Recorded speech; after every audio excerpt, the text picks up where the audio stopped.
Hi, I'm Peter Adamson, and you're listening to the History of Philosophy podcast, brought to you with the support of King's College London and the Leverhulme Trust. Online at www.historyofphilosophy.net. Today's episode, Philosopher of the Arabs, Al-Kindi. This episode is devoted to a man I've spent much of my adult life coming to know. He was a pioneer in his field, who drew inspiration from an earlier tradition, but expressed that inspiration in a new medium. In so doing, he created some of the earliest, and still classic, works of their kind. Yes, it's Buster Keaton. No, just kidding. I'm actually talking about Al-Kindi, one of the few historical figures who has occupied more of my attention than Buster has over the last 15 years of my life.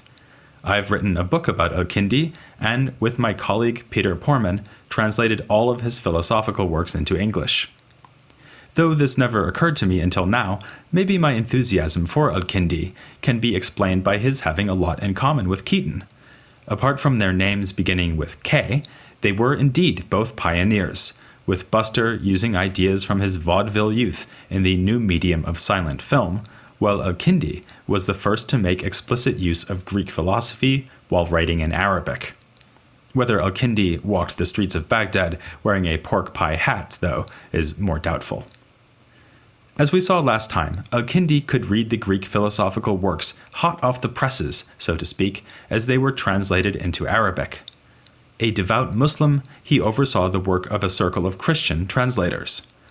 Probably he did not himself read Greek, but he improved the translated texts, possibly just in terms of style, possibly also with respect to content, and may have played some role in choosing the works selected for translation. Certainly, he was an intermediary between the translators and the patrons whose wealth was making the whole thing possible. Al-Kindi's family background put him in touch with the higher echelons of the Abbasid society of 9th century Iraq. The name Al-Kindi indicates that he belonged to the Arab tribe of the Kinda, which had been very powerful in earlier times, including the period before the coming of Islam. Our Al-Kindi was, we are told, a direct descendant of their kings, one of whom had been a companion of the Prophet. Al-Kindi's own father was emir of the city of Kufa. To emphasize his noble lineage, Al-Kindi was honored in the later tradition with the epithet Philosopher of the Arabs. The honorific also alludes to the fact that he was unusual among philosophers in claiming descent from an Arab tribe. On the strength of this privileged background, Al-Kindi ascended about as high as a philosopher could at this time, becoming attached to the court of at least one caliph, Al-Mu'tasim. He was tutor to this caliph's son Ahmad, and dedicated several works to him. Al-Kindi's masterpiece, On First Philosophy, was addressed to the caliph himself, which is rather amusing, since Al-Mu'tasim was more the type to crack together the skulls of enemies, like the Byzantines, than to crack his own skull against the formidable ramparts of Aristotelian metaphysics. In On First Philosophy, and other works, Al-Kindi was doing not just philosophy, but also public relations. He was explaining in detail why the newly translated texts emanating from his circle were valuable for a Muslim readership, especially the wealthy elite who sponsored the translations. In On First Philosophy, Al-Kindi responds stridently to certain unnamed critics, religious scholars who protested against the use of Hellenic philosophical materials. These opponents may have thought that the revelation of the Quran made such materials superfluous at best. Al-Kindi responds that the truth is valuable, wherever we find it. He puts that sentiment into practice in his philosophical writings, showing that Greek ideas can provide support and explication for Muslim beliefs, ranging from the oneness of God to the immortality of the soul. The title, On First Philosophy, indicates that Al-Kindi is here giving us his version of the highest philosophical science covered in Aristotle's metaphysics. But, whereas that work deals with a variety of topics to do with principles, from principles of reasoning to the nature of substance, Al-Kindi seems to understand metaphysics rather narrowly as philosophical theology. For him, first philosophy should study the first cause, which is, of course, God. Thus, one of the main topics of the work is what we can say about God, or rather, what we can't say. The other main topic is the eternity of the universe. Why is this on the agenda? One might expect his reason to be that if the universe is not eternal, it must have been created, which proves that there is, in fact, a creator God. But if this is what Al-Kindi is thinking, he keeps that to himself. Instead, the point would seem to be that if God alone is eternal, then his eternity distinguishes him from everything he creates. If we consider again the motives of the Mu'tazilites in denying the eternity of the Quran, we may be struck by a parallel here. They too wanted to say that nothing is eternal other than God, not even God's own word. This might help account for Al-Kindi's interest in the eternity question. But when Al-Kindi comes to give arguments against the eternity of the universe, he does not draw on contemporary theologians. His main source is instead the ancient Christian philosopher John Philoponus. You'll remember that Philoponus wrote works against the eternity of the universe, aiming refutations against both Aristotle and Proclus.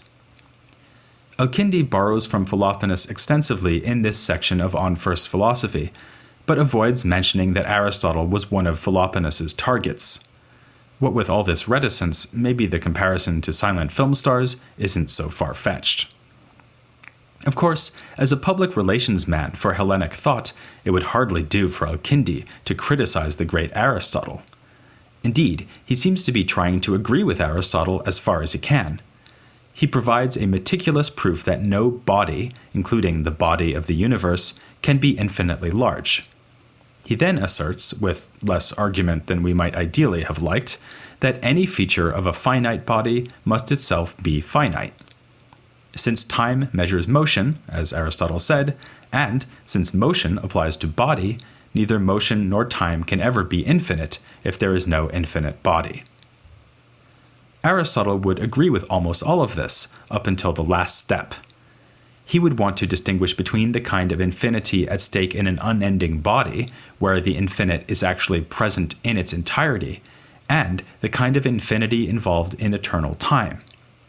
The second kind of infinity is not actual, but potential. It is like the infinity of numbers.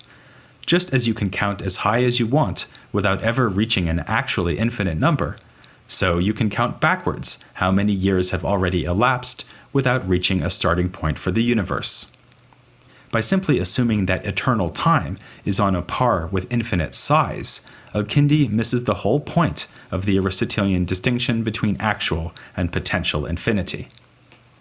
Somewhat more convincing is another consideration that Al-Kindi takes from Philoponus. If the universe has already existed eternally, then an infinite time must already have elapsed in order to reach the present moment. But an infinite time cannot finish elapsing. This proves that the past is not eternal. But that leaves it open that the future could still be potentially infinite. After all, the universe might simply continue to exist for an indefinitely increasing, but always finite, number of years. Despite the central role played by Philoponus in this discussion, Al-Kindi continues his selective silence by saying nothing about the biggest point of contention between Philoponus and Aristotle, the nature of the celestial spheres. Aristotle had argued that the heavenly bodies are made out of a so-called fifth element, which, unlike air, earth, fire, and water, can be neither generated nor destroyed. Philoponus spent most of his refutation of Aristotle arguing against this conception of the heavenly bodies. Al-Kindi, by contrast, wrote a little treatise defending Aristotle's conception of the heavens as being made from a unique, indestructible material. This at first seems inexplicable until we get to a little caveat towards the end of that treatise. Indeed, Al-Kindi says, the heavenly spheres are indestructible, so they will exist forever, so long as God wants them to. Here, he's changed the rules by implying that even a body whose nature is not subject to destruction will vanish if God stops making it exist.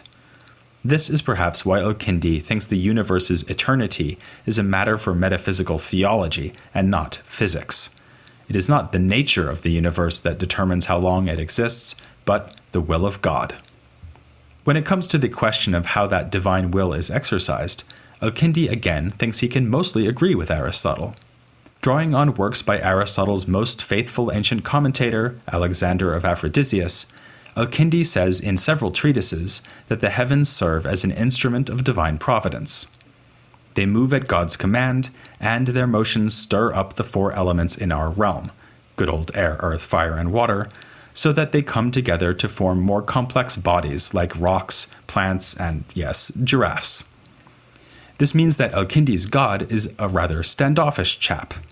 He does not directly cause things to happen down here among us, but works indirectly through the heavens, which Al-Kindi calls the proximate cause of such things.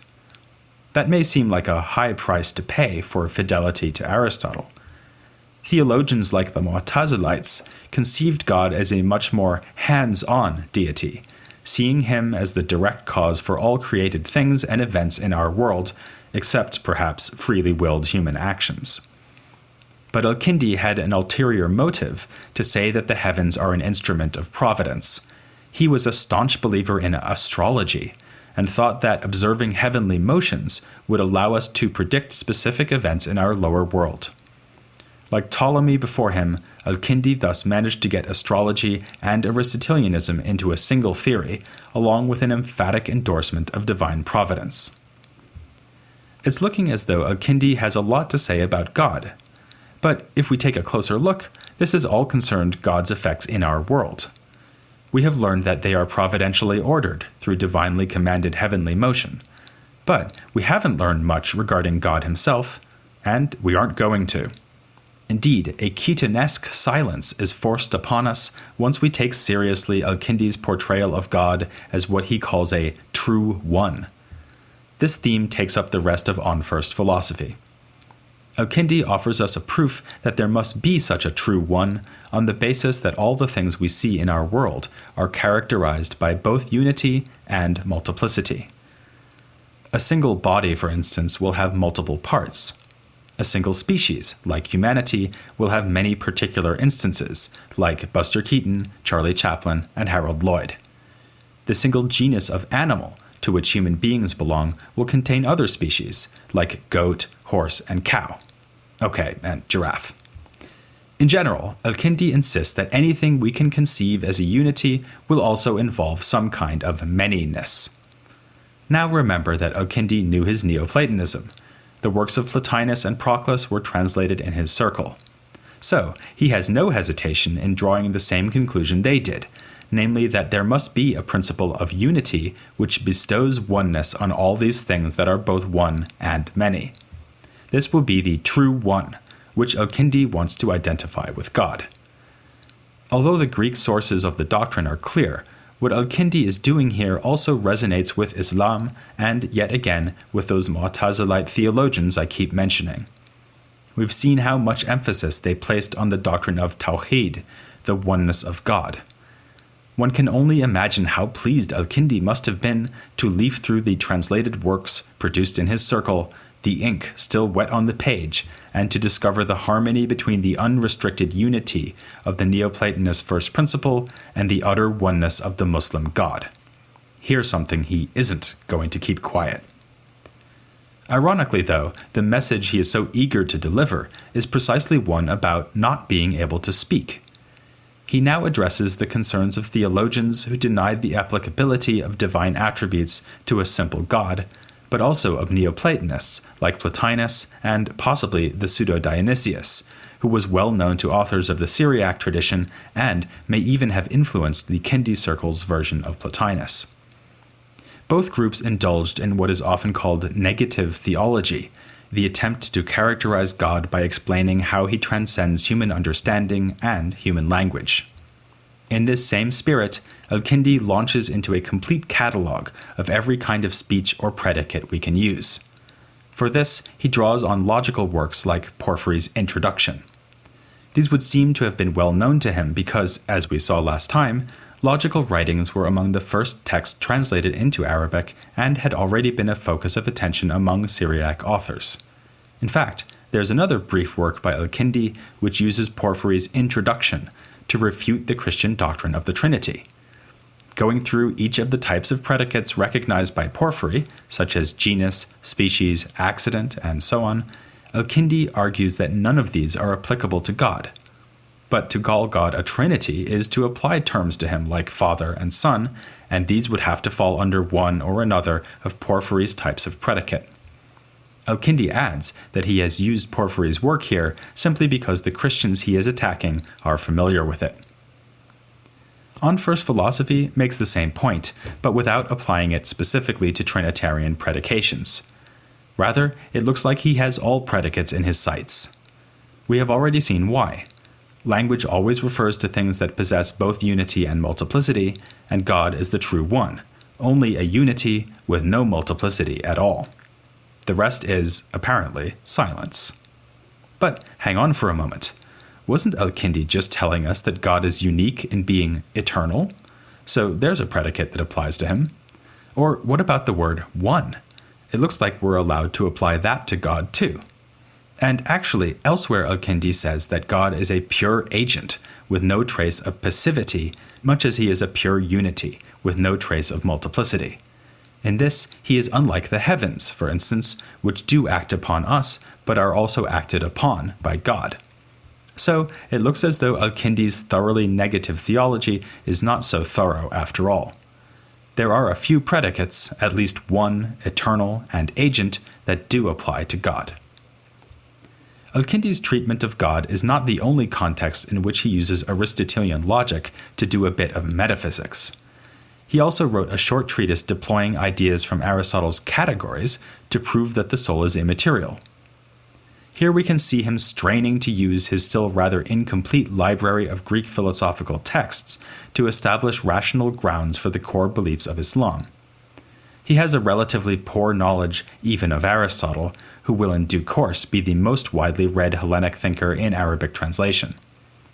His incomplete acquaintance with Aristotle is clear from a catalogue of Aristotle's books written by Al-Kindi. Whereas he is able to give detailed information on what happens in a work like the Categories, he sometimes seems to know very little about the Aristotelian treatises he is describing. In my favorite example, he tells us the title of the Aristotelian work, On Shortness and Length of Life, and then adds simply, it is about the shortness and length of life. Thanks for that. Although he must eventually have gained access to Aristotle's work on the soul, Al-Kindi's own writings about the soul mostly emphasize Platonist ideas. The soul is, as we just saw, immaterial. It has three parts, as Plato said, with the chief part being reason.